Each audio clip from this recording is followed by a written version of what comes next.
Hello YouTube, hello my friends.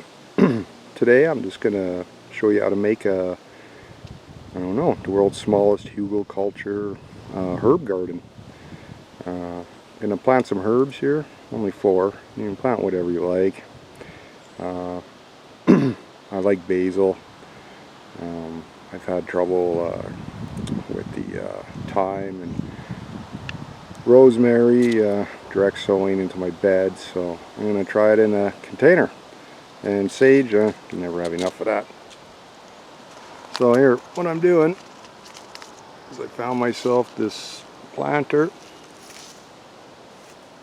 in the garden shed, and I've gone ahead and collected a bunch of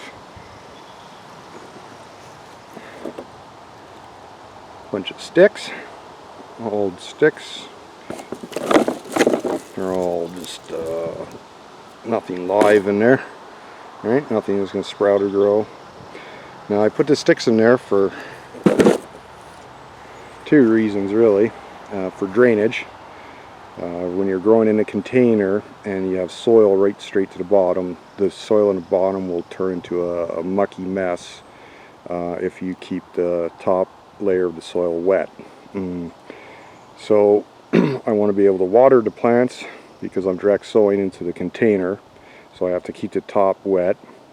I don't want to fill up the container with water and have the roots, when they do start to grow, rot. So I've gone ahead and put sticks in there.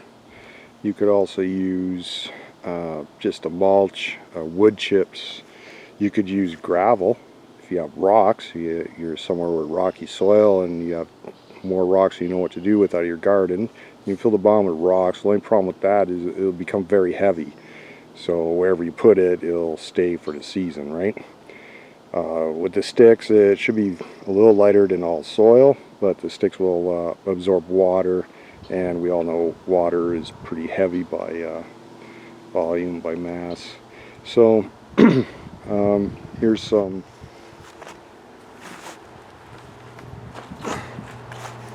another great option, absorbs water really well. Tree bark, and it's also full of minerals, and if you get the old stuff or even the newer stuff, you've got lots of stuff growing on it. But that's great. And then of course I'm going to add some sort of soil. Now, do I go to the store and buy potting soil? I don't like to spend money on what I already have, right? I have dirt in my yard. So what I've done,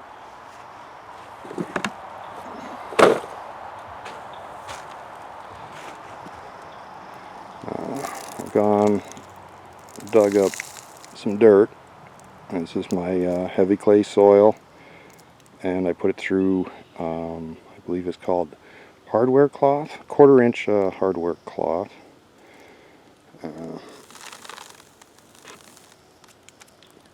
So you can see it's just the clay, right? Like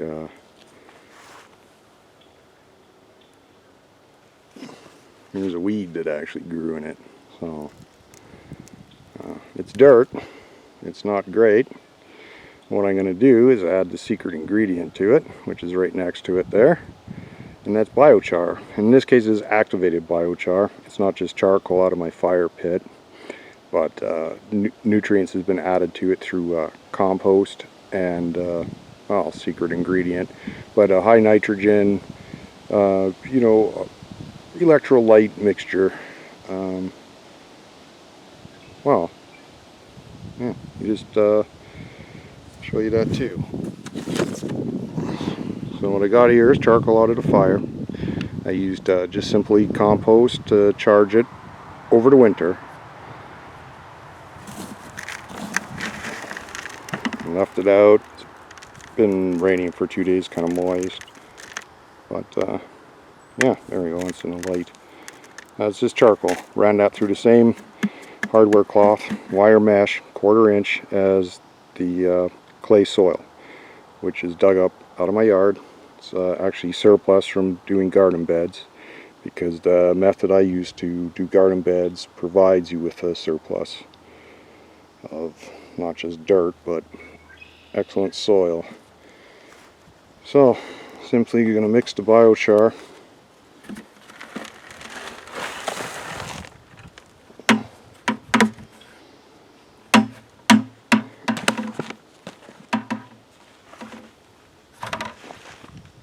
Yeah, I'll mix the biochar in with the dirt.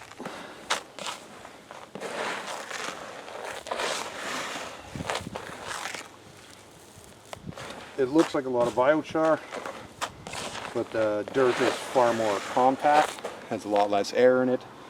So it's really maybe a 1-to-2 ratio, 1 part biochar to 1 part soil. And I don't know how well you can see it on the camera, but already it's turned that gray,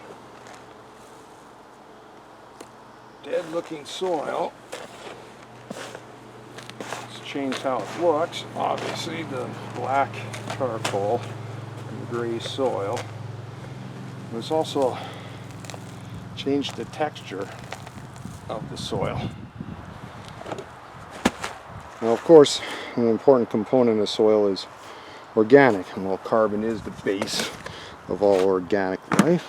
I also have here some composted, not fully composted, like it's not turned to back to dirt, but it's about 3 years old. It's grass and leaf mulch that was just left in a pile, never turned, no effort put into it. Basically just turns to dust when you touch it. This is full of fungus and bacteria and a whole chain of life in here. This is going to provide all the nutrients, nitrogen, everything you'll need instead of fertilizer, right? I'm going to put herbs in this container, and it's not going to get any other nutrients except what I put in it now. This is also the compost, along with the biochar, is also going to be a buffer for pH. So the pH level will be hands-free. I won't have to worry about it. I have a tester. I simply a probe I can stick in there and check my pH. I check these beds. They're just below 7. So it's basically in my eyes perfect. So yeah, I'll just add some of this organic matter, mostly composted, some larger pieces in there from grass that wasn't mixed well with the leaves. The problem with grass, or just composting grass by itself, is it forms these layers. Now, plant has a hard time growing up through that. Grass doesn't seem to mind it, but you know, your vegetables might. So yeah, I'll just dump in a bunch of looser stuff, because I am going to be direct sowing. So these herb seeds like thyme or basil or whatnot, they tend to be very small seeds, so very small sprouts. Not as small as a carrot, small enough that, you know, big chunks will prevent it from breaking the surface.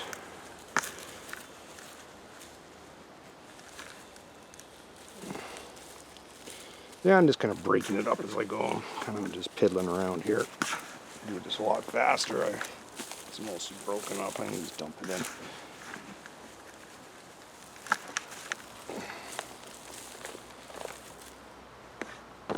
But yeah, a problem with containers is that it's separated from all the nature, like your garden wouldn't be. It stops the free movement of you know, microorganisms from the soil and the surrounding area, even earthworms and such. the containers with holes in them, to drainage holes in the bottom. If you set them on the ground, that takes care of that. The earthworms will find their way up into it.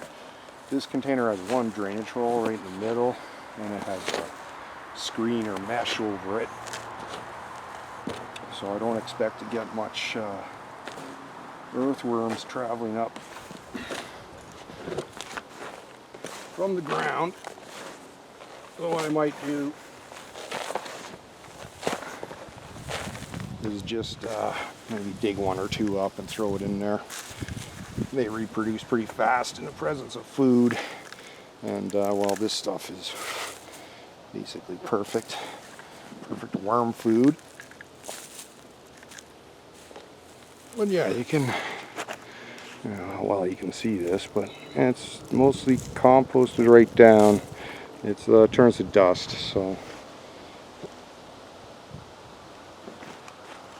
these are the 3 additives I use for everything. And the secret is the bio-char, really. And this is going to be especially important here in a container. And what bio-char does, one of the things it does, is retains nutrients, both positive and negative ions. Positive and negatively charged molecules, particles that the plant needs as nutrients, like nitrogen or sulfur, potassium. They bond with the carbon, so wherever the carbon is in the soil, and this is why it's important to mix it in, and it's not put a layer or top dress the bed or your garden with the charcoal. Okay, if you mix it in wherever that charcoal is in the soil, that's where the nutrients are going to be. Now the problem with nutrients in soil is you have to water, right? The plant needs water to uptake nutrients. The plant needs water to maintain its rigidity, turbidity, or whatever it's called. But the water also pushes down all the nutrients through your soil, leaching out your nutrients. And what the bio-char does is stop that. So wherever the charcoal particles are in the soil, so as much as you can put in there, broken up, and the smaller it is, greater surface area of the charcoal. That'll retain the nutrients at all levels throughout the soil where your plants can use them. It'll be still soluble in water and still able for the plant to uptake it. It'll just be more readily available at the topsoil layer, and won't be all leached and washed out. And this is important in a container, because the container, like I said, is separate from, you're separating it from the environment, basically. And a lot of what goes on in your garden in the natural soil, the movement and availability of nutrients is mostly dependent upon microorganisms. So adding charcoal alleviates the work that needs to be done for the microorganisms. Like say in this soil, I had the dirt dug up and strained through a thing, and it probably affected the diversity of life in that soil, right? Still has all the minerals and nutrients in it and stuff. There's probably not as many creepy crawlies. And charcoal also provides a home for those little creepy crawlies. Okay, so I mixed up my soil, my biochar. That's a pretty good guess. And some compost, organic matter. Okay, that's on top of a layer of sticks. So when I water this, the sticks will absorb the water, instead of the water turning this dirt, clay dirt, into a mud mess at the bottom.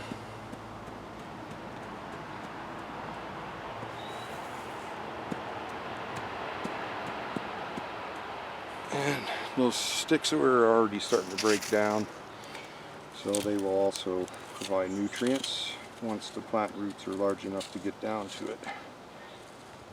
So let's see what I'm going to do. Plant the thyme maybe a little around everything else, and the other ones on the side.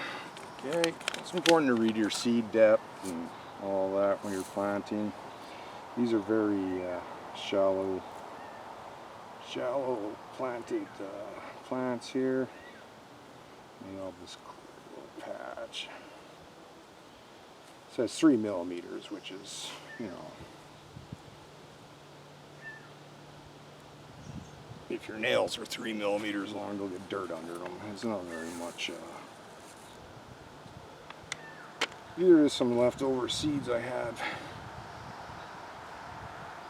I'm just going to put them out generously here. It's probably not many, maybe 20 seeds, 30 seeds there.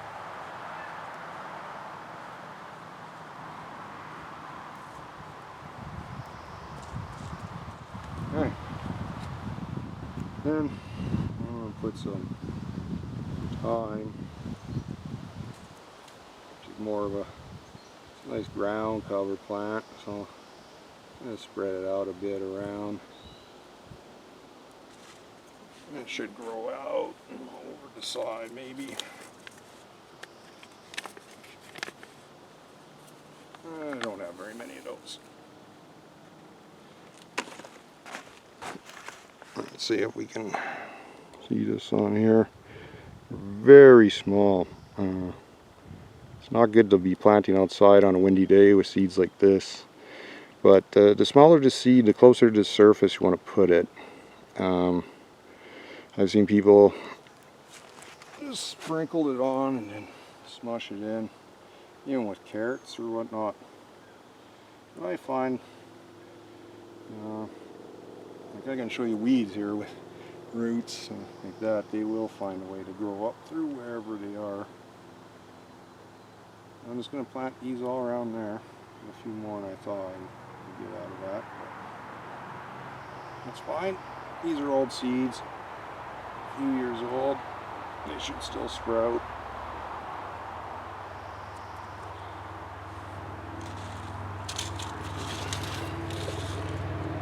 And sage, it's supposed to be a perennial. I planted some in one of my beds. Well, two actually. The last couple of years, it doesn't seem to be doing much this year.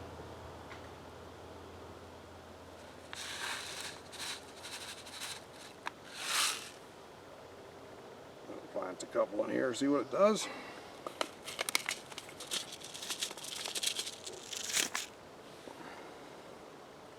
Yeah, as simple as that, right? Now you can use potting soil. It wouldn't take very much to fill up one of these. But whatever you use, just please consider putting some sticks or stones or something in the bottom of the container so it won't retain water and turn into a big sludge of mud. Now basil should do well in a container. Doesn't really mind being planted close to itself or other plants. It does pretty well in tight spaces. And it's something you don't really have to worry about overgrowing either, because all you have to do is cut it back and use it, eat it. It likes being cut, likes leaves being taken from it. You can stop it from flowering simply by cutting off the flowers. But yeah, I'm not really following any spacing on here. You can always, like I said, they're old seeds. They weren't going in any other beds. I'll plant some sage in one of the other beds, and what's left of the basil seeds here, because you can never have enough. But yeah, that's all there is to it. Basically huglekultur and bio-char in the container. I don't know if it's the world's smallest huglekultur thing, but you know, it's small. You could do this anywhere. You can put this if you have an area, you know, outside of your doorway, your front step, your back step. You know, open the door, put this up against a wall. It doesn't take up much room. You could even put it inside next to the window, or get out one of those LED lighting, you know, a strip light for plants. They are fairly affordable. I think $30–40 you get a decent one that would cover, you know, 2 feet or whatever this is, maybe a little longer than 2 feet, probably 3 feet here. But yeah, you could do this inside, right outside your doorway, your balcony, your apartment, on your patio, or like I'm doing here in my garden. Is an addition. You know, my beds are full of other stuff. These herbs, you know, I can move them inside a building and frost or whatnot. But there you go. Just and a trick of watering too. What I always do is go once, let the water soak in, as I did a minute ago, and come back a second time. That should be plenty. And a few times of watering this, those sticks in the bottom will be thoroughly soaked. And another concern people have when they're planting also is air spaces, right? You don't want air spaces around your roots when you're transplanting a plant or when the plants are growing, right? Now, they do need oxygen, and a good part of soil, I think it's like 25% or something, maybe 30, it is oxygen, or air, right? Nitrogen and oxygen. The air spaces in between the sticks and all that, I wouldn't worry about it. Even if the roots do grow down there, it's not going to affect them adversely. You know, hydroponics have exposed roots, so the worst thing that will happen is they'll sink into those pieces of wood, get nutrients and any water if there's not enough here. But yeah, that's it. That's as simple as it is. And again, I'm using the same technique as I use in my raised beds or even planting a tree. I like the huglekultur for the slow breakdown of nutrients and the retention of water, and also to fill up the space where soil would serve no good purpose anyways, right? So your good soil is on top always where your plants are growing, right? So you want to raise bed up a certain height so it's easy on your back or whatnot. You know, it's way easier and cheaper to fill most of that space with wood or cardboards or, you know, organic materials that aren't treated or toxic. Some woods are toxic too, so you have to be careful what region you live in and find out what the wood you're using. Some woods have growth inhibitors, pines, pine trees and other like spruce and such will have growth inhibitors that disappear from it if you leave it sit out for a year or so, right?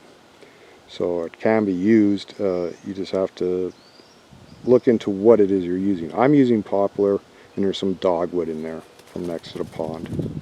There's the cat. Get that on camera. You can see the cat there. And circles up in there. Alright, but yeah, it's as easy as that. And again, that's my technique I use to create soil, to build soil. And it's going to last for years. Fertility, my beds are extremely productive. And yeah, in videos to come, I'll show you how to make the soil and why. It's very important to know why. Why is biochar good? But that's for another video. It's maybe a little bit more of a science approach to why biochar is not only useful, but in my opinion necessary to achieving success in your garden with low input, right? I don't want to go spending a lot of money or having to do the physical labor of adding a lot of compostable material. So remember, any compost you put in is going to disappear. It's going to be eaten by worms and other microorganisms and break down over time, so you're going to have to constantly apply it. Whereas charcoal will actually literally last for thousands of years and retain its fertility during that time. So that's talk for another day, but if you've made it this far, thank you very much. And remember, you're all my friends, and have a good day, and I'll talk to you later.